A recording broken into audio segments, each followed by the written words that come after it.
chapel in Meadowbrook in Brisbane, Australia. And I thought I'd just have a bit of a chat today about a few things which I've been hearing about people saying about the validity of the Datessen line and about other questions as well. So obviously I've heard a few people over the years talk about the Datessen line and talk about the validity of this lineage.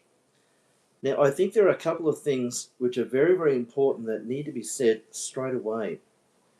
The first thing is, if there is a question mark over the validity of a line, if somebody says that they have a doubt, if somebody says that they think the orders are unreliable, that they need to be able to give evidence for that. So if a priest, like Father Applehands, comes through and says, I think the Datessen line is unreliable, he needs to have evidence. He needs to have evidence. He needs to be able to say, who, what, where, and when. So he needs to be able to say who was the consecrating or ordaining bishop that made a mistake. What did he do wrong that would make the validity of orders invalid? So did he get one of the words wrong in the words which are required for consecration? Did he get them wrong? When did he do it? And where?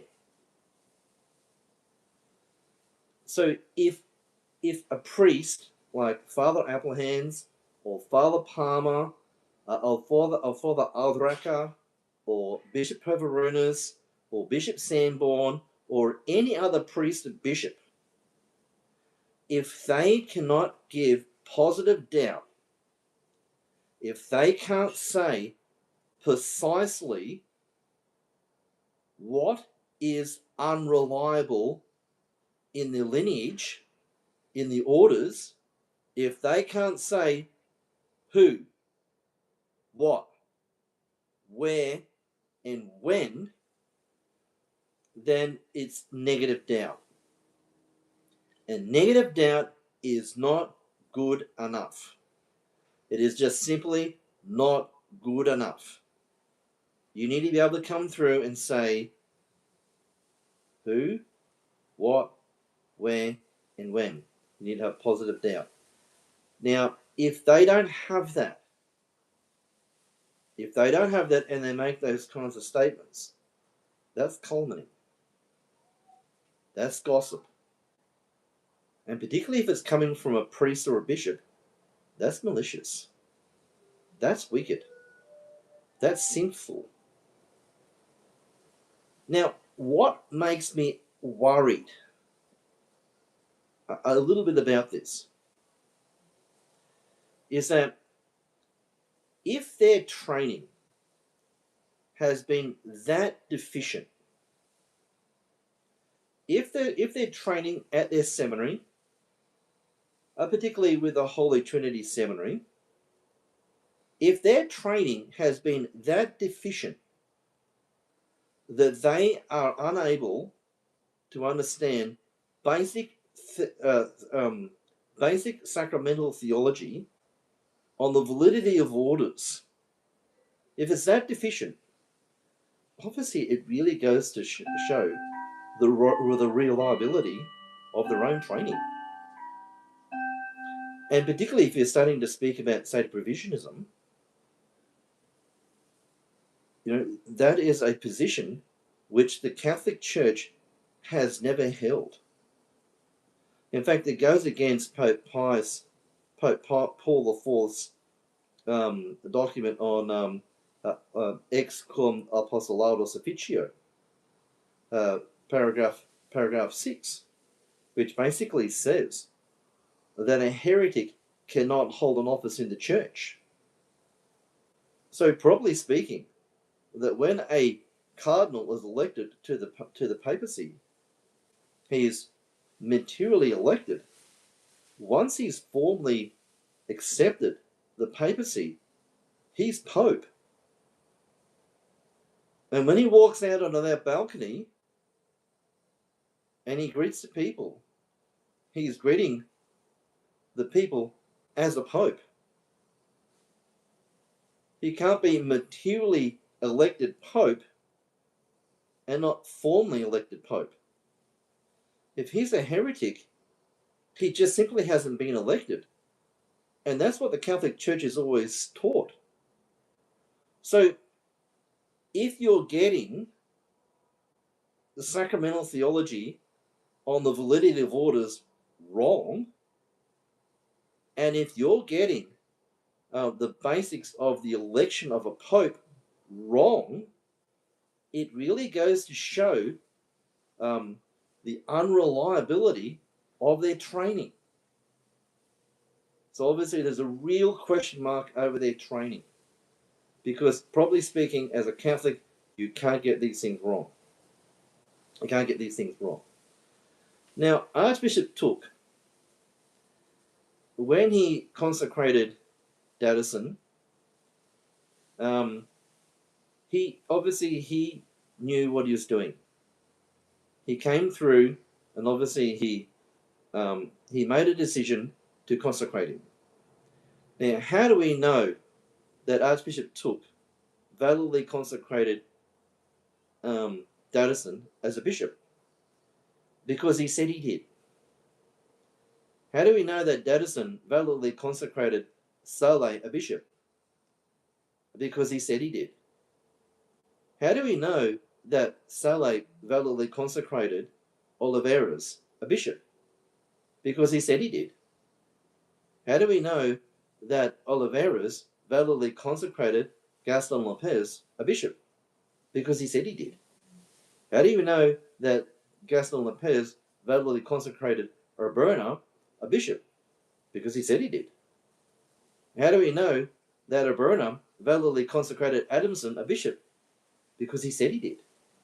How do we know that Adamson validly consecrated Masick a bishop? Because he said he did.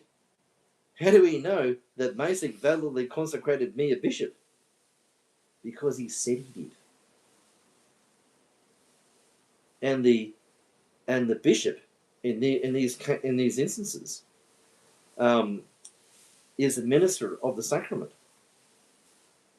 and that's the only witness we need. And if he said he validly consecrated these men bishops, then they're bishops.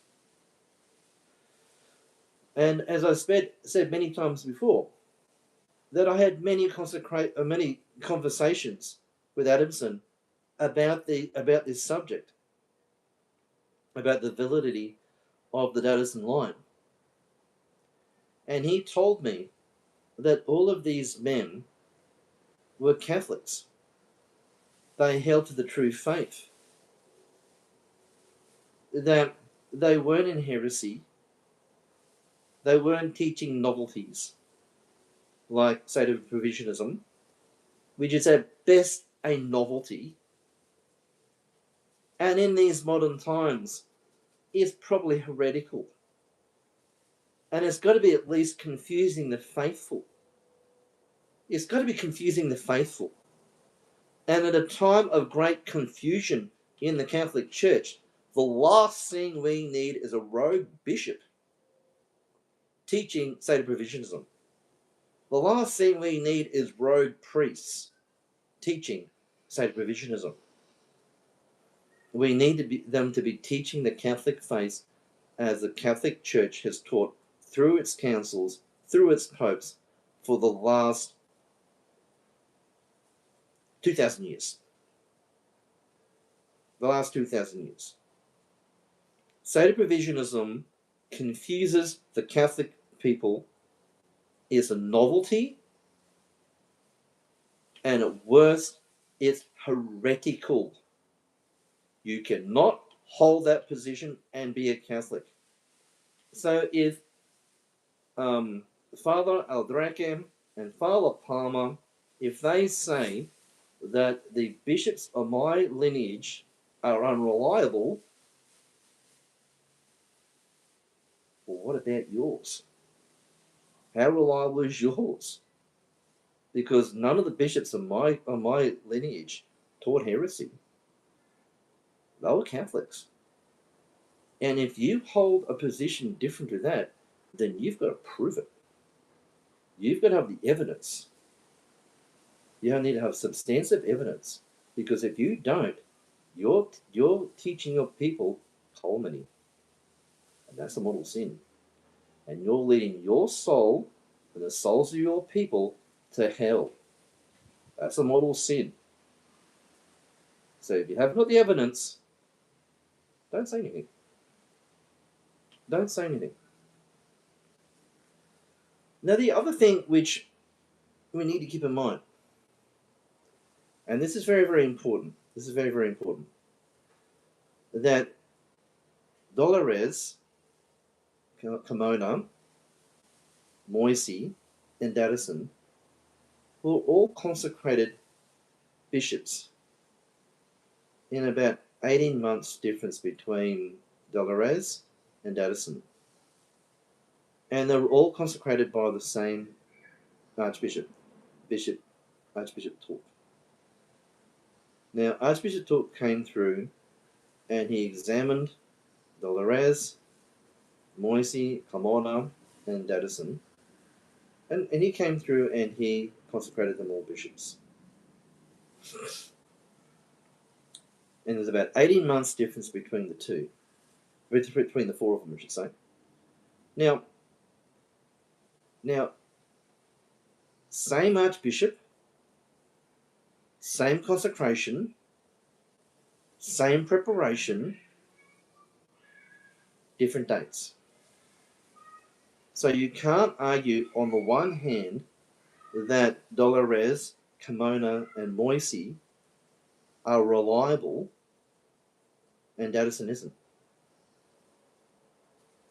You can't say the priests and bishops on the Datessen line are unreliable at the same time you're saying that Dolores, Moisi, and Camona are. Once again, you have to have evidence. Now, properly speaking, Dolores should not have been consecrated a bishop because he was a heretic. He held to Sede Privationism. He just simply should not have been made a bishop. And that was a fault. That was a fault on Archbishop Tulk's side. He shouldn't have been made a bishop.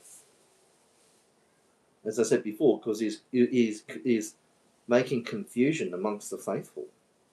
And that's sinful. Very sinful. And that's the same for Sanborn as well. Sanborn should not have been made a bishop because he held to Sede Privationism, which I've mentioned before, is at best a novelty and at worst heretical. He just simply shouldn't be made a bishop.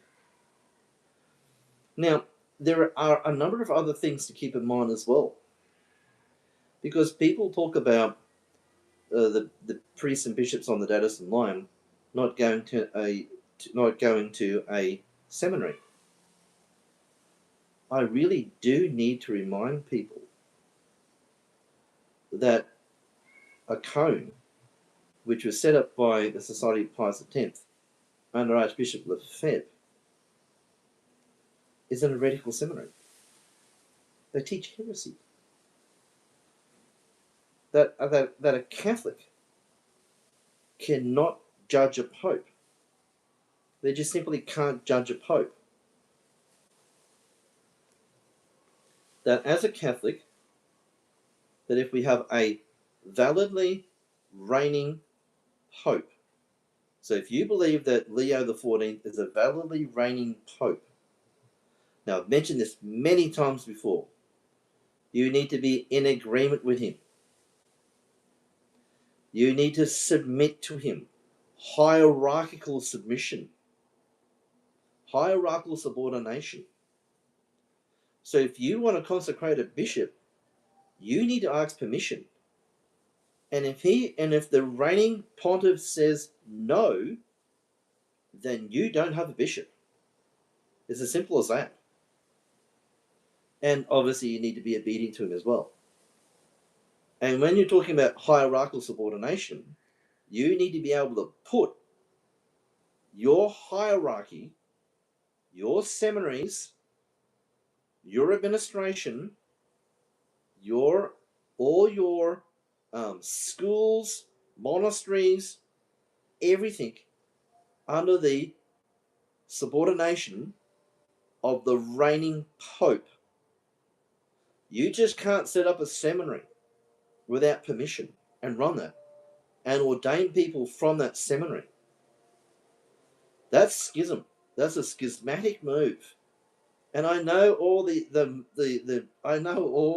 arguments that the SSPX move backwards and forwards on this question or not.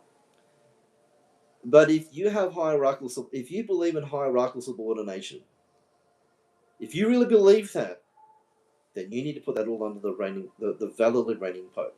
So if you believe that Leo XIV is a validly reigning pope, you need to put everything under his authority and under his power as well. It all needs to go underneath him. That's if you believe that Leo XIV is a validly reigning pope. Now, we run into a problem here. Because at best, the Society of Pius X is schismatic, and at worst, they're heretical. Now, they sound very, very similar to the old Catholics. At least with the old Catholics, they were honest. They honestly said, look, we do not believe in papal infallibility, and we don't believe in the infallibility of the church. We believe it can be wrong, and we believe it can teach heresy. At least the old Catholics were being honest. The Society of Pius X is not being honest. It's just simply not being honest. It's simply not being honest. Because they say that they believe in the supreme magisterium of the church. So in other words, when the church is actually, the Pope is teaching infallible, ex cathedra. But they say that he can teach heresy in the ordinary magisterium of the church. Now that is a position that the Catholic Church has never held to. And you just simply need to look up the First Council, or the First Vatican Council for that. Now at that point, if you teach that a pope can teach heresy or be in error in the ordinary magisterium of the church, what you're really doing is denying the infallibility of the church. That the church cannot be wrong or cannot teach heresy in its ordinary magisterium of the church. Because if you believe that, then you would believe that the Holy Spirit is not protecting the church from heresy. Because most of the documents which come through in the church's ordinary magisterium of the church, are not infallible teachings. They just come through on the ordinary magisterium of the church. That means that we basically can't trust anything that the Pope teaches because it could be in heresy. And the church doesn't work like that. It just simply does not work like that. That when the Pope puts his signature to a document, we know that it is protected by the Holy Spirit and that it is free from heresy. He's not defining it. It's just free from heresy. And that's a guarantee.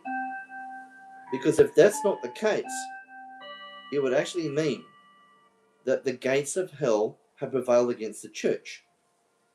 It could mean that instead of the Holy Spirit speaking through the Pope, a demon speaking through the Pope. Because if we have Pope Pius X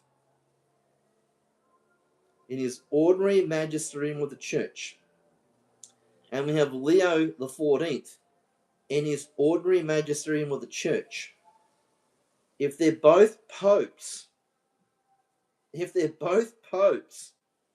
that means the ordinary magisterium from Pius X is sound, is correct, through to Leo XIV. Same magisterium of the Church. Which one's correct? Pope Pius X or Leo XIV? If you believe that Leo XIV is a true Pope of the Church, then everything he teaches through his ordinary magisterium is just as sound and is just as Catholic as Pope Pius X. Which one's true? If you believe Leo XIV is a real Pope, then they're all true. They're all teaching you the truth. And then you must submit to it, you must obey it, and you must be in agreement with it. So a Cone seminary is a hotbed of heresy. Sanborn was trained through that seminary. Sanborn went to an heretical seminary and was consecrated a priest by an heretical archbishop Lefebvre. So how reliable is he? If he went through in a heretical seminary, ordained by an heretical bishop, how can we rely on him?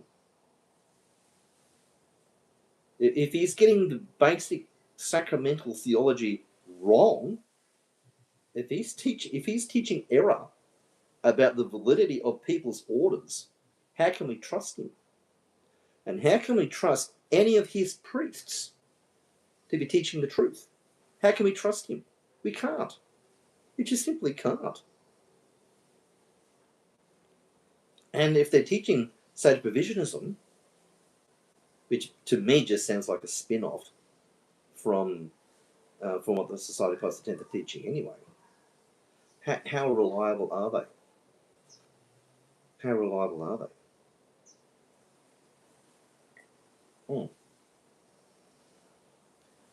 So, as I've been saying, that if somebody comes through and they make claims about the reliability of the Datessen line of consecrations, if they say, hey, look, we think their orders are unreliable, you just need to ask some very, very basic questions. What evidence do you have to prove that when the bishop came through and consecrated this priest to the episcopacy, what was the mistake he made that would doubt his consecration? What was it? And you need to be specific. And he needs to be able to say that during the consecration, he pronounced the word wrong, he missed the word out, or he missed the line out, or he didn't put both of his hands on his head, or something like that. It needs to be specific. It cannot be for 1 second general. And there's one other thing that I'd like to say, just to close. That Cardinal Leonet was a liberal modernist heretic of the first order. That when he went into the Second Vatican Council as a senior cardinal in the council, he was a head kicker. And he pushed through some of the worst documents of the council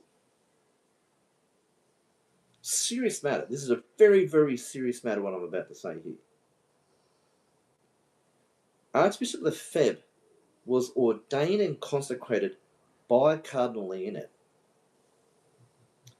was a rampant liberal monist heretic of the worst order, because he robbed the Catholic Church of its faith. He robbed the Catholic Church of its faith. That he did that when the Catholic Church was still the true Catholic Church, or the Roman Catholic Church, as we would understand it back then. He ordained and consecrated Archbishop Lefebvre. Now, if we're going to start talking about reliability of orders, well, why don't we start there? Why don't we start off with Cardinal Leonet? If Cardinal Leonet was a liberal Baptist heretic, just like the Archbishop who ordained me was a liberal modernist heretic, Archbishop Bathurst. At least with Archbishop Bathurst, he's just honest about his liberalism and his modernism and his heresy. He was just very honest about it. But obviously Cardinal Leonet, obviously he hit it. I don't think he actually hit it. No, he didn't hit it at all, no. No, he's probably pretty proud of it. But, obviously Archbishop Lefebvre was consecrated by him. And Archbishop Lefebvre held hierarchical